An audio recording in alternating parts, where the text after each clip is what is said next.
정부의 코스닥 활성화 정책에 발맞춰 출시된 코스닥 벤처펀드 불과 한 달 반 만에 2조 5천억 원가량으로 몸집을 불리면서 시장에 활력을 불어넣고 있습니다.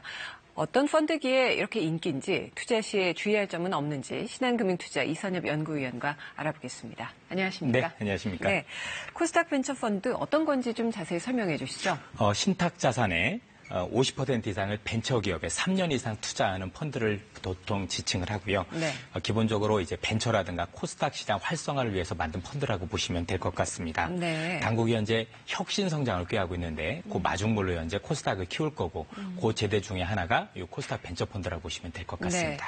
네. 코스닥 시장 중에서도 특히 벤처기업에 투자해야 하는 만큼 운용 조건이 어떻게 꾸려져 있나요? 네.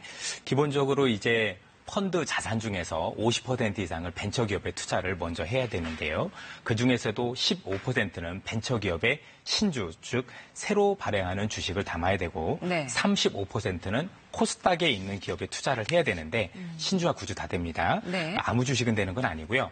벤처기업부에 소속된 기업이거나 벤처기업부에서 해제된 후 7년 이내에 있는 기업을 투자할 수 있다. 이렇게 보시면 되고 이 50%는 의무적으로 투자를 해야 됩니다. 특히 예. 펀드가 설정된 이후에 6개월 이후에 투자 의무 비율을 채워야 되고요. 네. 이런 기업들이 이제 3년 이상 지속되어야 이 펀드 인정을 받을 수 있다. 이렇게 보시면 될 것 같습니다. 네, 이 비율을 3년 동안 쭉 유지해 줘야 된다는 게 그렇습니다. 운용 조건이군요.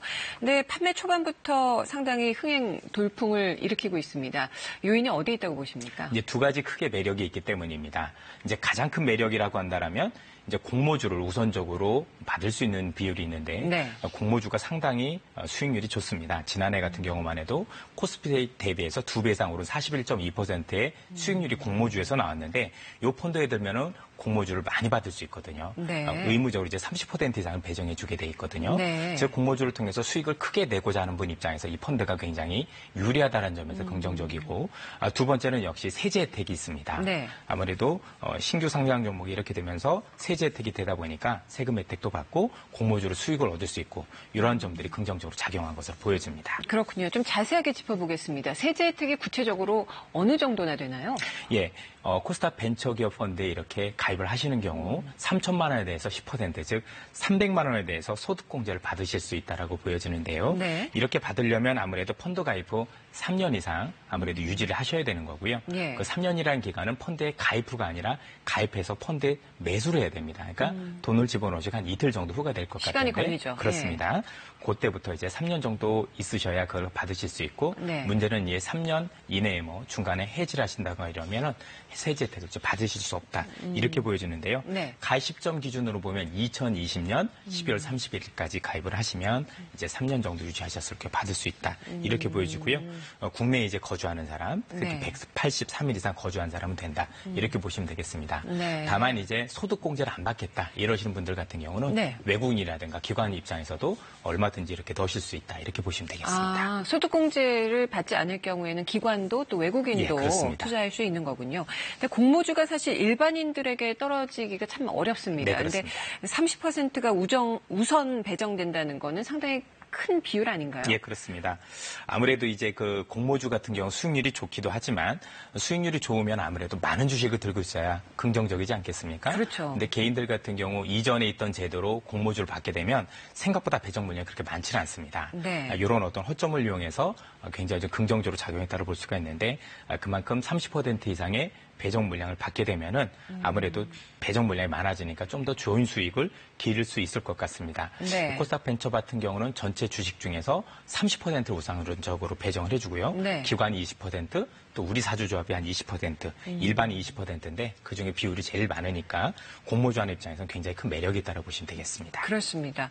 근데 투자라는 건 어쨌든 수익을 내야 네, 하는 그렇습니다. 건데 출시된 지 뭐 이제 한 달 됐나요? 이 정도 됐지만 수익률이 어땠는지 궁금합니다. 뭐 전체적으로 좀 부진하다 이렇게 보시면 되겠는데 공모형 상품 기준으로 말씀드리면 7개 공모형 상품 기준으로 지난 한 달 동안의 수익률이 한 2.65% 정도 마이너스를 기록을 했습니다. 네. 이제 상품에 따라서 0.02% 플러스에서 마이너스 6%까지 좀 다양하다고 보시면 될 것 같고요. 네. 7개 상품 중에서 현재 하나만 플러스고 나머지 6개는 마이너스를 기록하고 있는데 이 뭐 공모형만 그런 게 아니라 사모형도 수익률은 그렇게 다르지 않습니다. 네.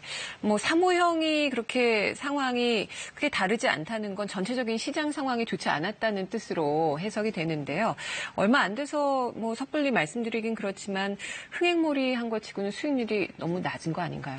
아무래도 코스닥 이 벤처펀드가 성공을 하려면 코스닥 시장하고도 굉장히 관련이 있는데 지난 한 달 동안 코스닥 수익률이 상당히 좀 부진했다 이렇게 보시면 되겠고 그에 연동돼서 펀드가 좀 상당히 안 좋은 모습을 보였는데 사실 이런 펀드 같은 경우는 장기적으로 즉 1년이라든가 3년 이상 길게 봐야 되기 때문에 너무 짧은 시계만 가지고 펀드가 좀 좋지 않다 이렇게 말하는 건 상당히 조금 어려운 것 같고요. 네. 특히 이제 정부의 코스닥 활성화 정책이 사실 본격화되는 게 어떻게 보면 한 6월 정도로 볼 수가 있겠습니다. 그런 정도 이후에 제도적 부분들이 많이 마련이 된다면 코스닥 시장도 많이 좋아질 수 있기 때문에 그 이후 한번 기대해 보시는 것도 좋지 않을까 이런 판단이 듭니다. 코스닥 지수 전망이 만약에 어둡다면 코스닥 벤처펀드의 상승 동력도 꺾이지 않을까 싶은데 어떻습니까? 우려할 만한가요? 아니면 좀 낙관적으로 볼 만한지요? 현재까지 최근의 시장을 보면은 상당히 조금 불안했기 때문에 그런 우려들도 많이 하실 것 같은데요. 일반적으로 코스피 시장에 비해서 코스닥 시장 같은 경우는 정부의 정책에 많이 좌우를 합니다. 예를 들어서 1998년, 99년 또는 2004년 같은 경우 정부가 코스닥 활성화 정책을 발표했었는데 네. 요 해당 시장 동안에 1998년부터 99년까지는 지수가 한 600% 정도 올랐고 또 2004년부터 시작된 코스닥 활성화 정책 같은 경우는 지수 코스닥 지수를 100% 정도 끌어올렸습니다. 네. 그만큼 정책이 상당히 중요한데 정부가 최근에 코스닥 활성화 정책을 굉장히 크게 밀고 있고 또 정책적으로도 활성화하기 위해서 노력을 하고 있다는 점에서 향후 시장에 대해서 본다라면 여전히 좀 긍정적인 시각을 유지할 필요가 있지 않느냐. 오히려 지금의 불안함 때문에 이것 때문에 싸게 살 수 있는 기회가 될 수도 있다라고 이제 전망을 하고 있는 상황입니다. 오히려. 예. 코스닥 벤처펀드 종류를 보니까 한 140개가 넘던데 어떻게 해야 잘 고를 수 있을까요? 전체적으로 숫자가 많다라는 얘기는 그만큼 선택의 폭이 넓다 이렇게 볼 수도 있겠는데요. 네. 이게 공모펀드와 사모펀드 가입 조건이 굉장히 다릅니다. 그래서 딱 어떻다 이렇게 하실 게 아니라 사실 해당 그 증권사에 방문하셔서 구체적으로 상품을 좀 많이 따져보셔야 된다 이렇게 보고 있습니다. 특히 이 코스닥 벤처펀드 같은 경우는 아무래도 중소형주고 코스닥 펀드이기 때문에 네. 기존에 있었던 자산운용사 중심으로 고르시는 게 좋을 것 같은데 네. 아무래도 기존에 코스닥 운용했던 경험이 풍부하거나 또 코스닥에서 좋은 수익률을 냈던 자산운용사 중심으로 선택하시는 것이 보다 좀 유리할 수 있다 이렇게 보여지고 가입 조건 같은 경우는 각 펀드마다 너무나도 많이 다릅니다. 그래서 그런 부분들은 조금 더 상담을 하시고 가입하시는 것이 좋아 보이겠습니다. 그렇군요. 근데 180개 중에서 공모펀드가 한 10개 정도 네. 이렇게 되더라고요. 네.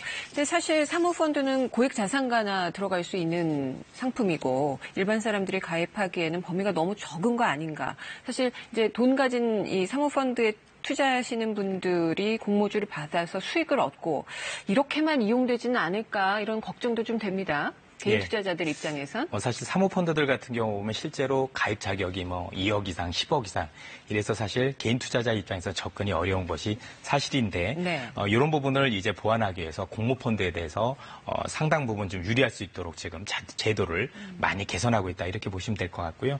최근에 들어왔던 2조 원 펀드 중에서 7천억 정도가 공모펀드니까 일반인들도 상당히 많이 관심을 가지고 있고 또 자금도 많이 들어오고 있다 이렇게 보시면 될 것 같고 또 향후에도 공모펀드가 많이 늘어나면서 이런 우려를 많이 씻어줄 거로 보고 있습니다. 알겠습니다. 오늘 이 방송을 보시고 이 코스닥 벤처 펀드에 좀 투자해봐야 되나 하는 생각을 하시는 분들도 있을 텐데 이런 점은 좀 유의해라. 꼼꼼하게 알아봐야 될 점은 이런 것들이다. 이런 좀 팁을 주신다면요. 우선 코스닥 벤처 펀드도 결국은 주식입니다.